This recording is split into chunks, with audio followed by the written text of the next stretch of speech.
So welcome back again, and for the diehards who are with us after the survivors, after 3 panel sessions, this is your last. But what they always say, the last one is always the most important one, right? Do we agree? Oh, yes. Yes. Assolutamente sí. And I'm Dutch, that's how it works. So welcome everybody, and thank you for spending your valuable time with the experts here with us. So we talk about data centers, and actually at the forefront where we are. So what I would like to do actually is that if you have any question, let's make this interactive.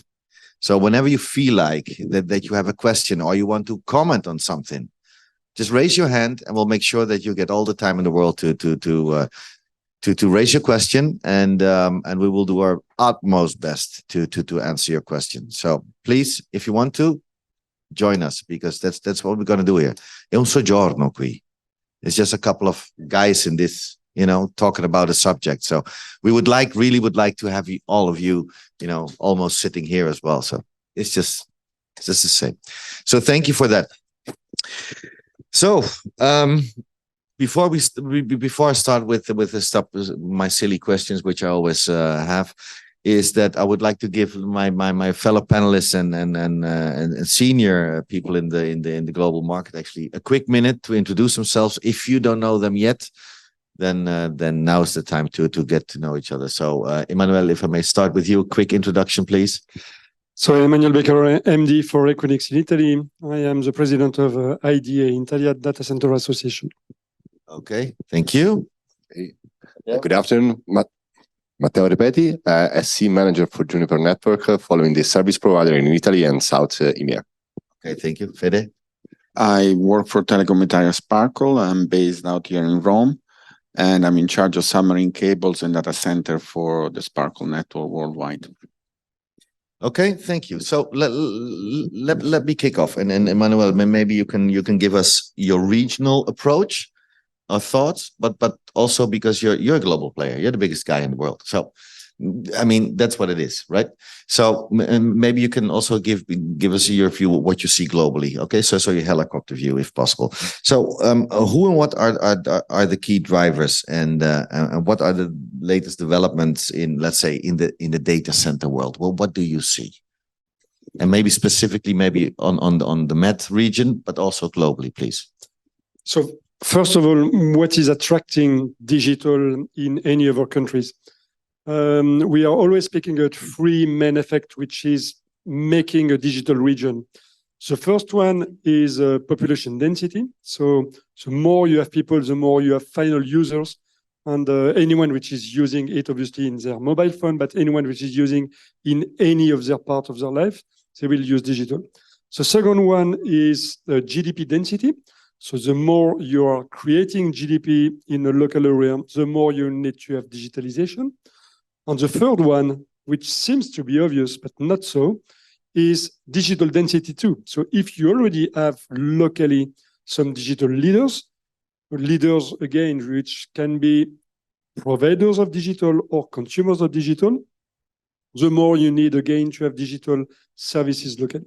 So if we are looking about our digital market, whoever you are as digital providers or digital consumer, these 3 main effects are defining the weight of a digital market. So if we are looking on the global point of view, anyone thinking about America, obviously, which has not only on North America, but North America is maybe one of the biggest market for digital, yes. And then in Europe, we have a lot of weight in this because we are representing all of this population density, GDP density, and digital leaders density. And so we are a very important market. And then you have some raising market, which is APAC. I'm not speaking about APAC too, but you can imagine it. And then raising market with a lot of population and GDP, which is growing, population already present, GDP, which is growing, and digital leaders missing. And this is why we are seeing an evolution in this market with a need for a lot of links, maybe we'll be able to speak about submarine cable bringing these links, a need about interconnection, and a need about space in which you can bring these digital leaders being together and being connected together. Okay, thank you. Fede? Yeah, as some of you might know, the Equinix is really focusing on data centers. Sparkle is more focusing on subsea and data centers. So what we see right now in the market is, and I think Sparkle has a good position, is this interconnection between data centers and subsea cable. We come from a world where subsea cable would land in a small landing station, and then you would bring capacity to the city in a POP in the center of the city. But there are two aspects that we're seeing right now. So basically, the increase of pricing of real estate in the city centers, and the decreasing of the cost of connectivity between the landing area and the city center, from our point of view, is moving towards a situation where we can build data centers right where the submarine cables end. And this creates great efficiency, lower cost to build a data center, because you're not building in a high cost density. So our approach from Sparkle is slightly different from Equinix, of course. It's more opportunistic in terms of we're going to build data center where there is subsea connectivity. So we're doing this, eventually where the infrastructure in Greece and Palermo, which are already like that. We have a landing station, which is a data center in Greece, in Palermo, in Turkey.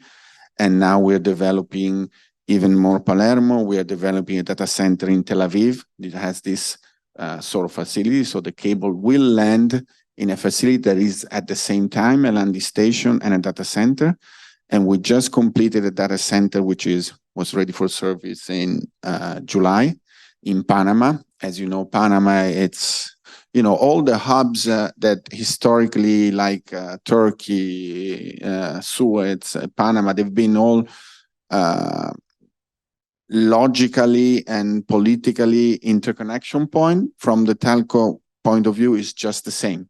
So Panama for us is a strategic hub, and we just decided to build a data center that will function as a landing station and data center, and keep the content inside the landing station to exchange content at the very same point. So this is, let's say, a little bit an overview on our strategy and what we see coming. We see this integration between data center and subsea cable, and you mentioned it as well, increasing more and more in the coming years. Mm-hmm. No, because the funny thing is, who of you have ever been in a landing station? Raise your hand. Of course, of course. Now, because what was your normal reaction? To me, I had to walk through the spider cobwebs.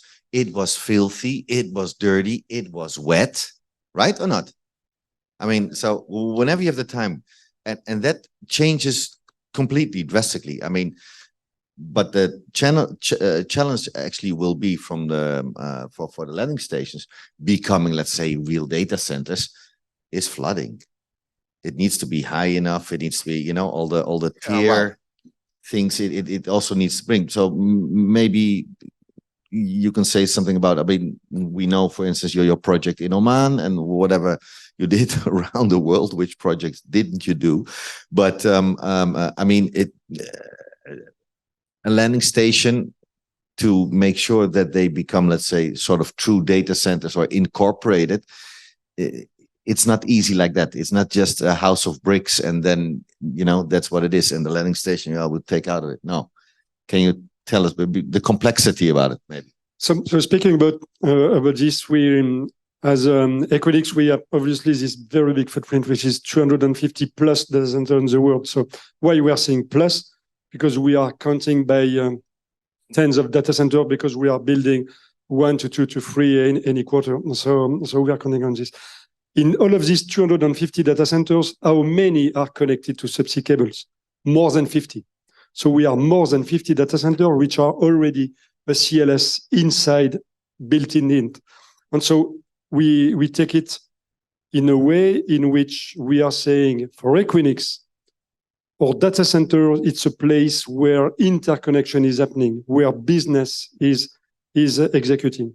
So that means your data are coming through a subsea cable, your data are coming through a dry cable, your data are coming through satellite, your data need to be computed, near to be stored, near to be modified, and then to flow away in another direction. This is what is a data center. Then whatever mean a data center, you know it, I will not repeat it again. But why I'm saying this, that means that how did we create this big SDN connected 5 continents put together? Because we are acting through subsea cables. It was said before, 99% of international traffic is going through wet cables. And so when we are speaking about how it was made to have subsea cable connected to a data center, it is two really different activities in one target, which is having data connected together. And so it's not something which is new, because the very first data center which was made doing this, having computing and connectivity together, which is one of the most important one, actually, is Miami. Is one of the most important one. And then you have New York, which is very important. You have Seattle, which is very important. Speaking of North America, and then another one which is in California, which is LA or Silicon Valley, that means San Francisco. These 4 points are actually addressing something like 50% of submarine cable capacity. And not mean we are less important, but now the big increment is coming in med area. So there's a lot of interest in it. This is why a lot of people are looking for it. And this is why Sparkle is investing in it in all of the points you were saying. This is why Equinix looking for it. This is why some other actors are looking for it. Med area is the place actually where there is much more interest in this data traffic exchange. Can I add just one thing to what he said? He touched a very important point.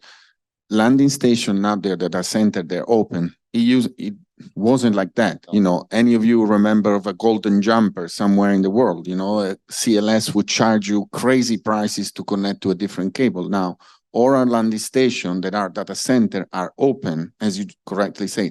That's a change that happened throughout 10 years or so. And it wasn't like that in the past. So CLS used to be very closed and not exchange of traffic was not allowed. It's very different now. Any data center and landing station that Sparkle uses is open for traffic. No, but what I wanted to make the point also for the audience is it's actually two competencies actually which you mix, and it's not that easy.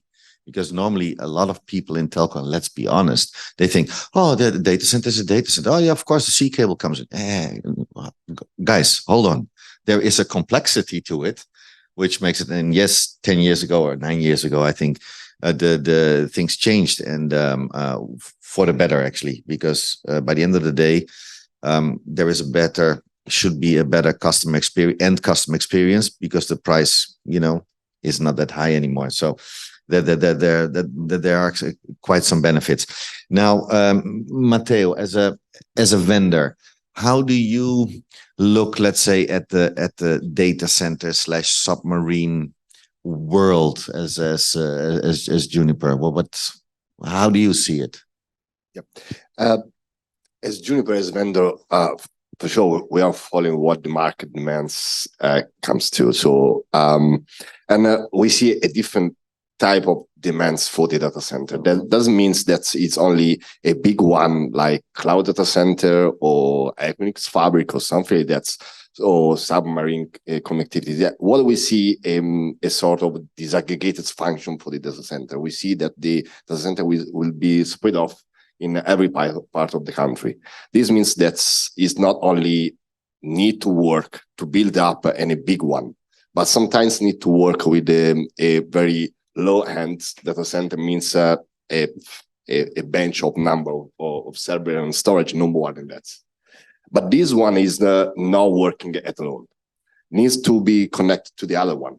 So it means for edge clouds, and coming to the regional POP or to the colocation provider, Equinix, through the submarine cable, and reach out the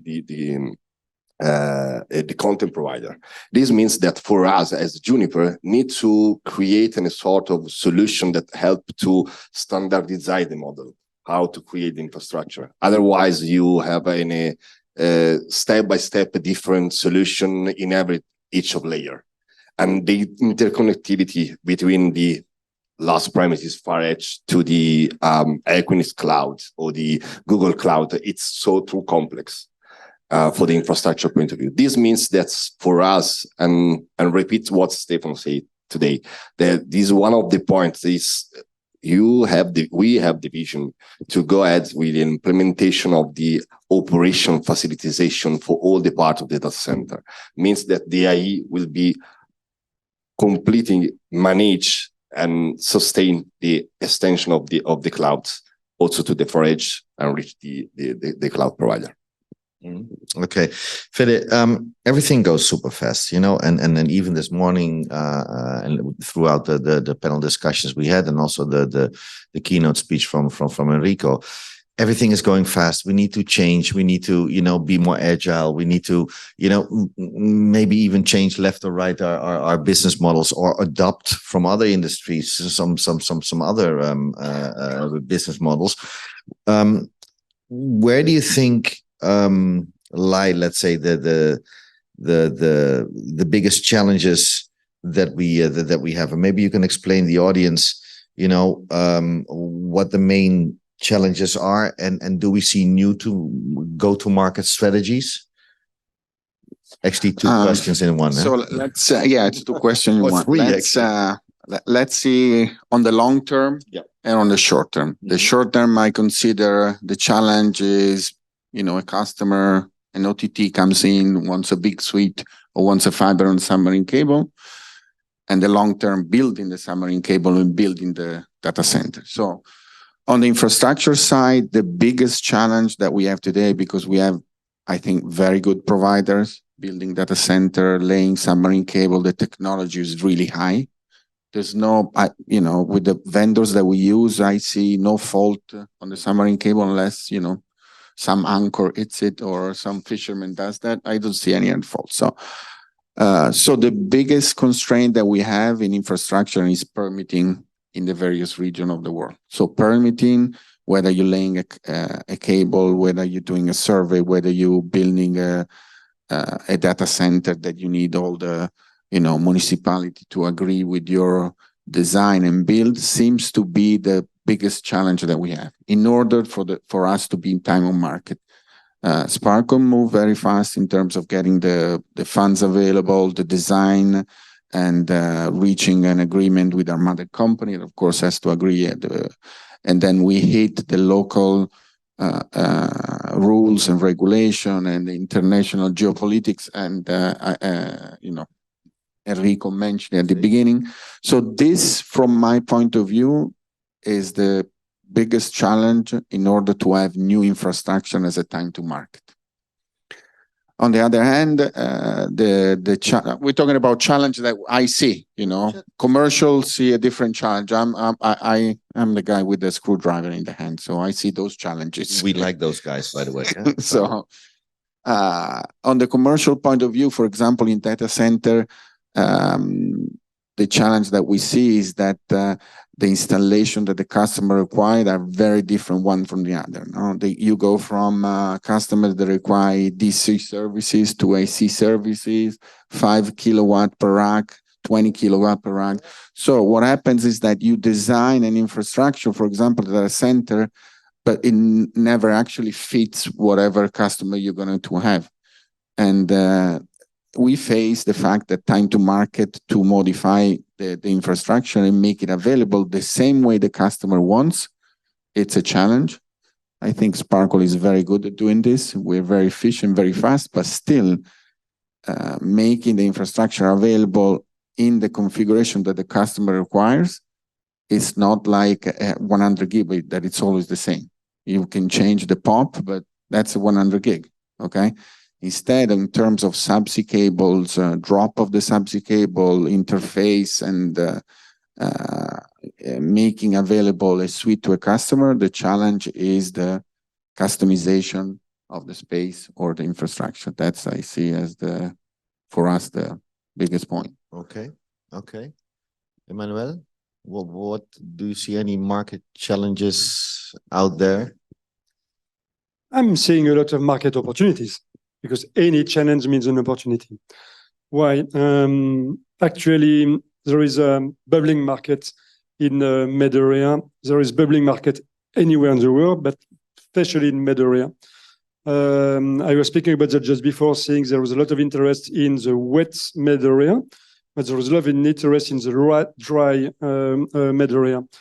Why is that? Because there is maybe some saturation in the North European market, and there is a lot of interest in new raising market, having interest in being connected to Europe. As it was said before by some fellows, we are one of the most important digital area in the world, Europe speaking.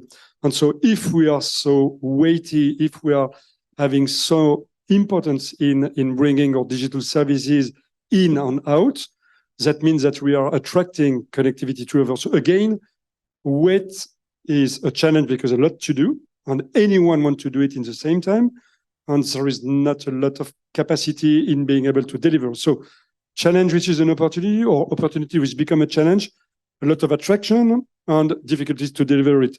If it is wet or if it is dry, the same thing.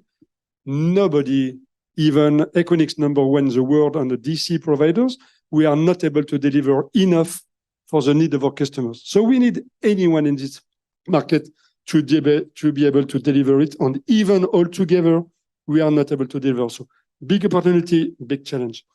Second, link to this, we had a lot of big challenges. Speaking about silicium crisis, pandemic, and then Ukraine war started by Russia.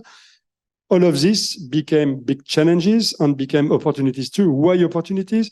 Because we were obliged all together on the worldwide basis in review our supply chain, a review our strategy, a review our ability to deliver, and in review our digital strategy. You had some digital loads near to Ukraine boundaries. You need to think about it to duplicate it in some other parts of the world. And so this is a big challenge, becomes a big opportunity again. Again, all together needed to think about it in the same time. So the main challenge I'm seeing actually is being able, all of us, to deliver the necessary services and infrastructure to be able to reply to all of these needs. But timeline is short and we need to deliver quality. So my point is our main challenge we have all together is a timeline with a quality question on it. Hold on. I mean, for instance, Sparkle, I mean, they're doing so much their best to get the cables in the wet part of the world. But I mean, today, if you want to have this boat, have this ship, you have to wait for 2-3 years to lay the cable, right? I mean, at least you were talking about planning, right? No, so the opportunity is there, and Sparkle has a way of working and also using, the institution, and we are pretty good at doing that. So we figure out how to get solution, and I'm saying that the challenge is there. It doesn't mean we don't overcome it. So let's say that right now there is a shortage of ship because there are a lot of subsea projects ongoing. And of course, each one of us has their own way of achieving the result and making sure that you have resources. You really have to plan ahead, and you really have to be, let's say, find the opportunity of working with different providers, different solution at the same time in order to reach the goal. So try to diversify in different options that you have on the table and not keep hitting the same path. That's what we do. No, because a lot of people, they think that they expect, no, but connectivity, infrastructure, everything is there. Yeah, no, it's a basic thingy which is there. And it's not that easy. No, it's not that easy. It's not that easy. And that's what I wanted to gain from this discussion. Well, where are the challenges, and make sure that we share with the audience that they know where the challenges are. But of course, there are a huge amount of opportunities because we saw it in earlier panels, in presentations. I mean, yes, the growth is sort of just below 40%. Excuse me? you go to Wall Street and you present, listen, I only have 36% of growth for the next year. Okay, how much do you want? Even if the money is not free anymore, because now there's some interest. We are back to the old economy. But it is what it is. So the opportunities, they are huge. They are there. But still, we do have to face, let's say, some obstacles and find the solutions and to be as fast and good and resilient to the market as possible. So, Matteo, virtualization, big data, AI, all the buzzwords, all the things are there actually. And from Junior point of view, what kind of innovation can we expect from Juniper to bring on the market? And you can look at the cloud as well, because it's all together. So how can you, let's say, how can Juniper help us, to achieve our goals, and by the end of the day bring the best customer experience which we can bring to them? Yeah, I can say that there is a 3 different part of the solution that we are part of our vision. Virtualization, AI, and data, it's the main driver for the next future, that's for sure. Starting for what the basic needs. Basic needs for us means to give to our customer a solution that's simplify the operation, simplify the deployment of the infrastructure. This means that our solution is a step ahead of the pure automation. It's something like that. Using an intent how to deploy any solution. So what you need, tell to us, and we deploy this one in a quick manner than before. So it doesn't need to know every type of router, every type of infrastructure in the middle between the application to the database or something like that. The other step is, and this one inside of the infrastructure of the data center, inside of the fabric. The other step is how to monitor this stuff. Due to that, we need a correlation to know what's happened. Resilience is not happens only for the fiber or for the time being or how many equipment put in place. It's need to know where is the problem. And where is the problem is something like that needs to have a more monitoring infrastructure itself. This means that the correlation between the layer of the application, layer of the network, and the layer 1, it's a mandatory stuff that we are looking for. And all the data is need to be in some way correlated in some places. And this one is the role for the machine learning and operational efficiency. This happens not for sure in a simple way. Due to that, all the vendor can say that I have our AI infrastructure or ML infrastructure. But in reality, what we prove that after 5 years that we are working with our AML, okay, we have a bench of data, a plenty of terabyte of data that can help us, the customer, to correlate the events. And this one, this really can help to the customer to have any predictive analysis on what's happened on their infrastructure inside of the network. And the correlation doesn't mean only the network stuff, but also what's happened on the application side. The third, and not the least, and how to interconnect all the different data centers. Sometimes is a brutal, let me say, 100 gigabit interface, submarine, and that's enough.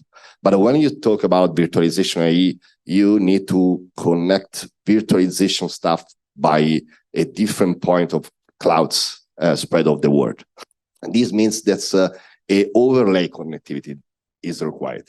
And in this case, we have a smart solution, let me say, and in some part also hosted in the Equinix fabric, that help to the customer to reach out from their premises directly to the cloud, to where the data is it. And okay, Emmanuel? Just a little point on this. And in fact, the example of a partnership like which was done between Equinix and Juniper is an excellent one in saying you need to be time to market and you need to deliver some quick solution to your customer. And so something which was developed together between our two companies was to use an existing infra, which is our SDN, in which our customer need to deliver something, they have an issue because they have difficulties in having a delivery, or their team in doing something in another part of the world. So together we deliver this solution in virtualizing it, in being able to have this connection together. And then after that, Juniper will be able to deploy the physical solution, but the customer is already working, running, and operating on its Juniper platform. And this is something which is done together. So accelerating the time to market, being able to have the customer delivering its own services, already consuming it, so being able to use it. And this is something which was very successful. Okay. Proof of concept, right? And it's reality. Reality. Yeah. No. Well done, and nice project. All right. There's always a part on the data centers which we need to talk about, and that is sustainability. Let me give you an example. In the Netherlands, some hyperscalers were planning to build huge data centers, but then the public, of course, said, you know what, guys, it's not so friendly. They use a lot of energy. It's not so green, whatever. On the other hand, it's these people who are complaining about their latency, about everything. So we need to find, and both sides are right. So we need to find common ground. So, and I don't know who of you want to jump in here, but for sure, we need to look at it, and we need to, make a better world and leave a better world for our children. That's our obligation as parents. I have 3 girls, so, it's, and they're nagging all the time. Anyway, but maybe Emmanuel, which road are we going, and what path should we see? So first, let's start with taking off a myth. The first one is digital industry is a polluting industry. There is no sustainable action in any company in the world without having a digitalization behind, which is helping in becoming more sustainable.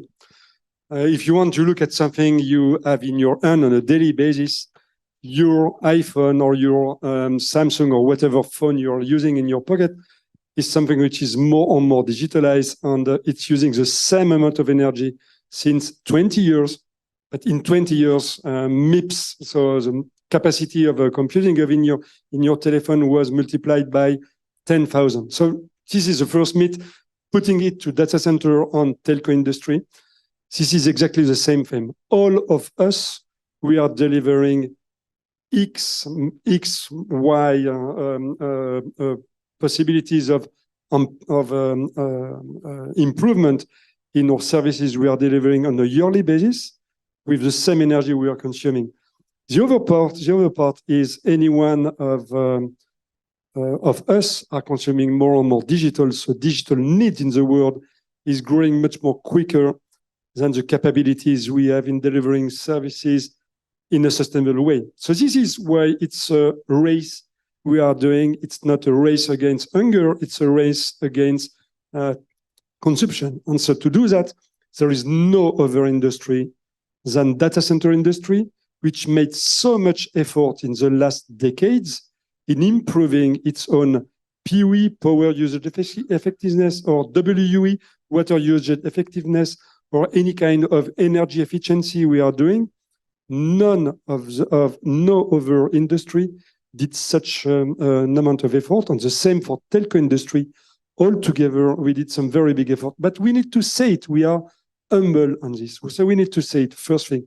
Second, if we are looking at 2 decades ago, so not so much time ago, all of you were already working, and I was already in business since a long time, but 2 decades ago, we were consuming a lot of energy to do very few things. Actually, we are consuming a little bit more of energy to do much more things.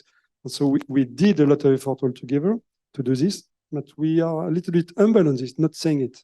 No, but let me give you one example before I go to the other gentlemen's.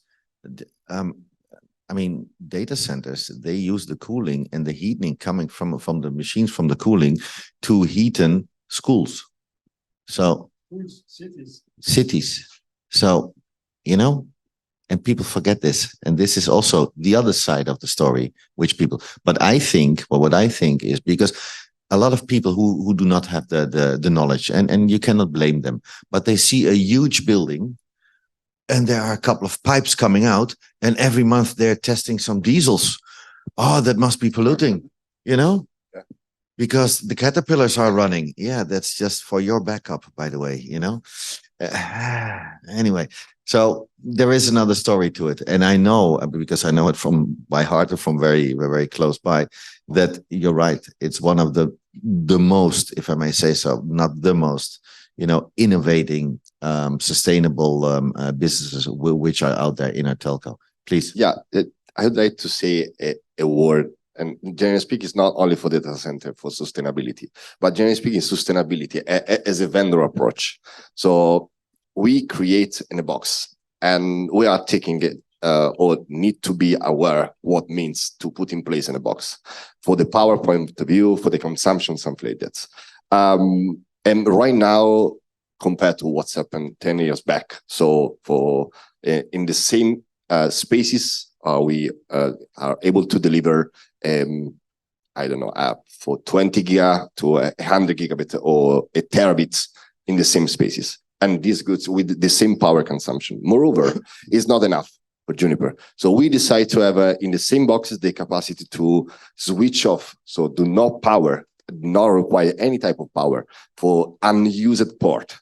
So you have an unused port, generally speaking, when you cable an equipment, all the port is up and running. In this case, it's a way to have a capacity to give to our customer the capacity to create a plan of their power budget. So they can increase the power budget in terms of the utilization of the boxes. It's another way how to approach is the only way that the vendor can do. It's not more than that, but can help the final power budget for the customer. Okay. Fida, you want to add to add? Yeah, something? I can add the low level stuff, the real down to earth stuff. Please. Because they're very much smarter than me. So now for the audience here, how do we make a data center more sustainable? This is something we can talk 2 minutes about. So there's two ways of making a data center more sustainable. The way you design it, and that's you can do it only once when you design the data center.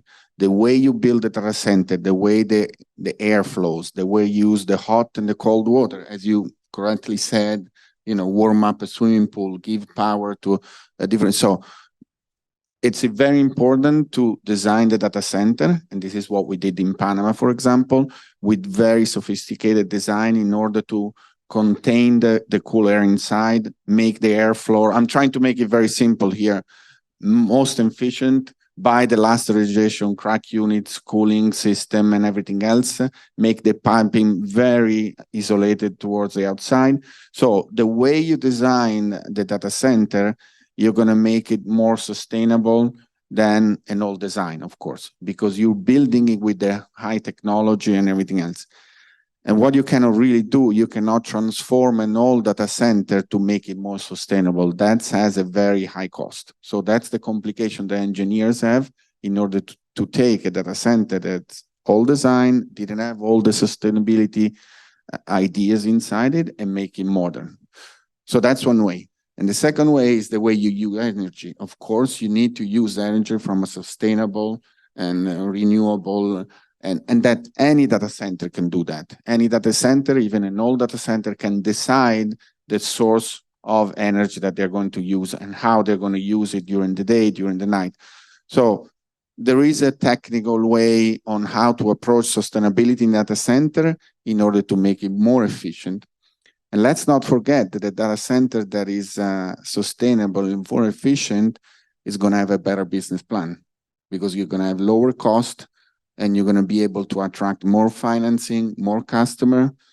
And if, for example, the green factor it comes from the customer. The customer wants to see in their advertising. If you look at the Google web page, you can see at the end, you know, carbon free from I don't know what many years. So that means that Google needs to buy services for somebody that guarantees that carbon free at the same level, and then it goes down all the way to the data center. So I just wanted to give you an overview on how and why you can make a data center more sustainable compared to the various level of service that you deliver. Okay. If I may, Eric, just add a point on this. Design very important, energy is very important, but the way you operate it is very important, because for the next 20, 30 years, how you operate it and how you improve your operations, this is how you will improve your sustainable way in using it. When this is available for anything you're doing, you are operating your own network and at a local level, at national level, at international level, the way you operate it, the way you will be able to be more sustainable. So first thing first is your data center will be efficient if it's full. When I'm seeing people having their own on-premise data center in a company and using it at 20% because it was designed in 1970, and in 1970 it was top of the notch, but they are still using it 20% because technology improved drastically, and now they are using only 20% of its footprint because it's sufficient to run their IT for a non-premise company. It cannot be sustainable. It is impossible. You want to be sustainable, move it to an off-premise, move it on the cloud, and then it will be sustainable, because this space is designed and will be used in the best way for any electron we are using in it. And using the boxes of Juniper to make sure that only the ports are utilized which you use and not the other ones, right? That's what you wanted to add, right? Yeah. And he's not paying me, Right. huh? He's not paying me, huh? I don't need it anyway. Okay, last point, which I think is possible. I mean, data centers, I mean, if you're in front of it, you don't open the door like this, right? I mean, there are some, some rules you need to follow, right? I still remember when they went with all the mirrors under my car if I had something with me, But anyway, I mean, so talking about security, just tipping as a last quick point. I know. But on the security, because security data centers, I mean, from the start, they were actually sort of designed to put your things in a very secure environment, right? Protected and everything. So what are we battling today on the security point of view, Emmanuel, in the data center? So again, let's come back some decades ago. A data center needed to be a Fort Knox because people were thinking mainly about physical security, meaning, as you were saying, I need to check your car before entering. I need to check that your car will not be near to a dangerous area, or I need to take care about that. But you know what was funny? I have a Pagani, so it was too low, so they couldn't go under it. Fun. Scared. Nice car. So physical security was number one. It's still very important, obviously, but was number one. Actually, I must say that from few years, and it will be more and more important, it's much more virtual security, meaning if someone wants to attack you, they will not come with a bazooka and open a hole in the wall and steal your servers. They will do nothing with this.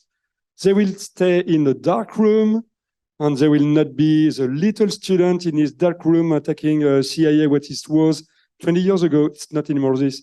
It is enterprises, very organized enterprises doing this. It's a business. Business of hacking, it's a business of 3 billion a month. This is the business of hacking. Hold on. A month.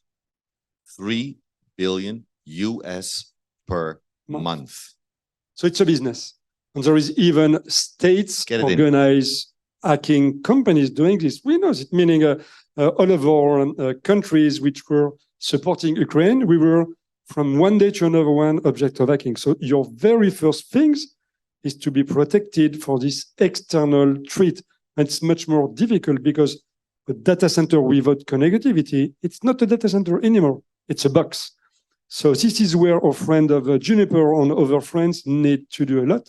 And this is where we need, and this is where I was saying about partnership are key to be able to do this.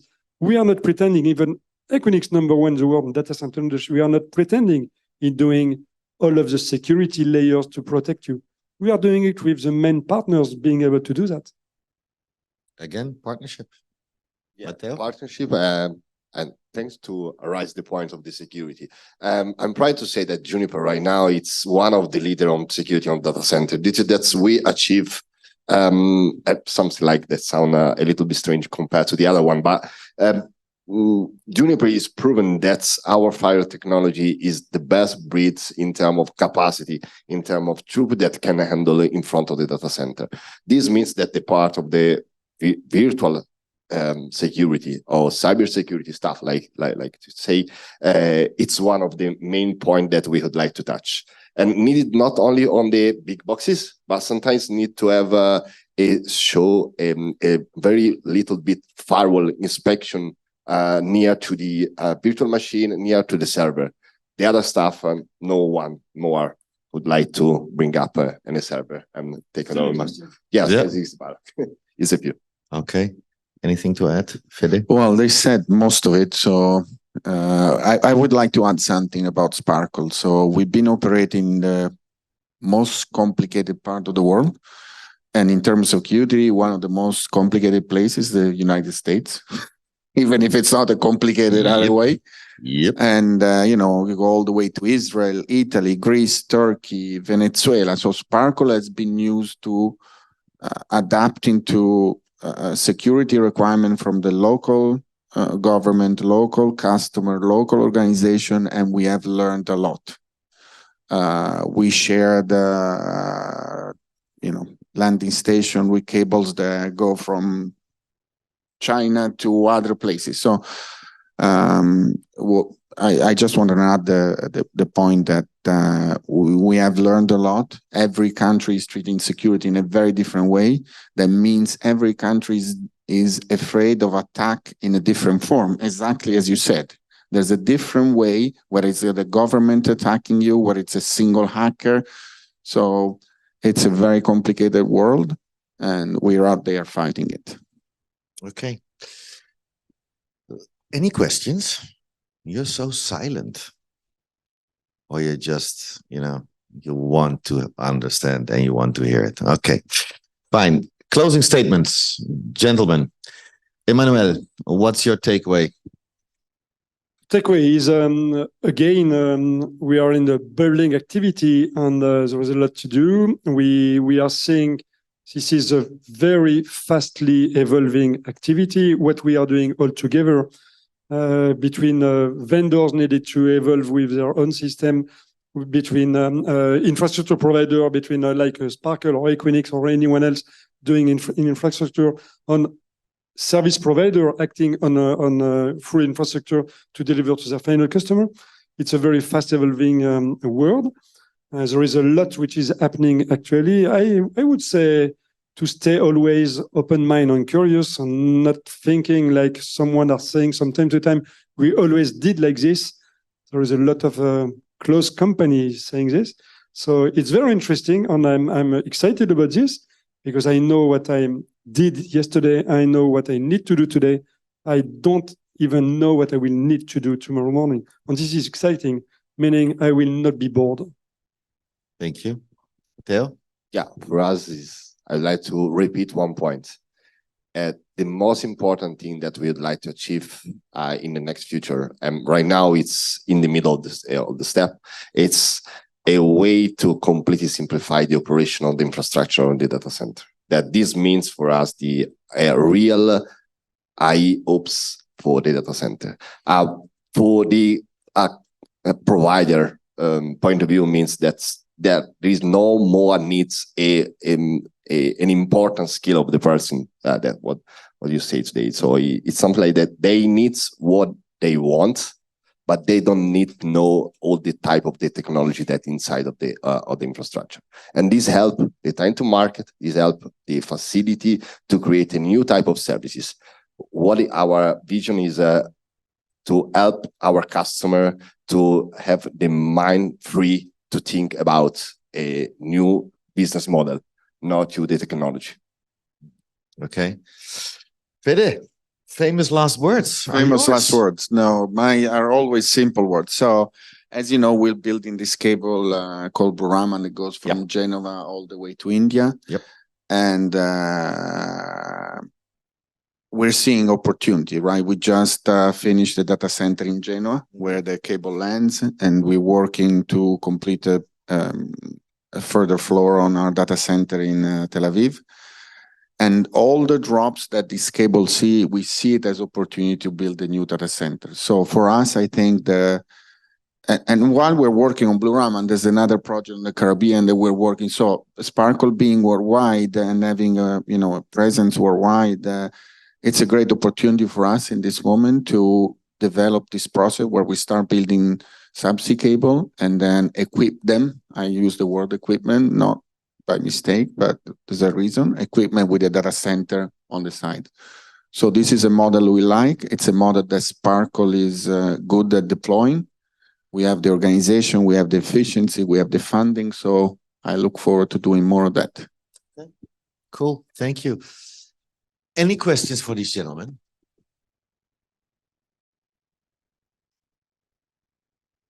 And no? Then I would like to thank, first of all, Sparkle for being the host sponsor today and tomorrow in this beautiful infrastructure event with the Carry community. His visionary statement, actually, which he made this morning. Today, we talked about digital transformation, about I-access, about data centers, subsea cable, everything which in the chain of the infrastructure, which will help us to get a better customer experience, a better end customer experience. That's what all these guys and you are providing to all of us. So big thank you for that. We talked about it. I hope you found it a bit interesting, at least, and I know there is 80%. Yeah, I know. But still, you're still in this here, and not only out of respect to us. So there must be something that these gentlemen, put on the table. Exactly. That there must be something. And even if, and that's the goal of being together, even if there's one thing, one idea, one thought, which could, which you can take home. Hopefully not soon, because we still have dinner tonight, and stay here and don't run home. Then it's already valuable. And I would really dearly would like to thank you, but also Davide here, who makes possible that, I can read, I can have my voice as it is, and also for everybody. I want to thank Bartosz for making sure that everything goes smoothly and soundly. Even the photographer who's taking your picture now right away.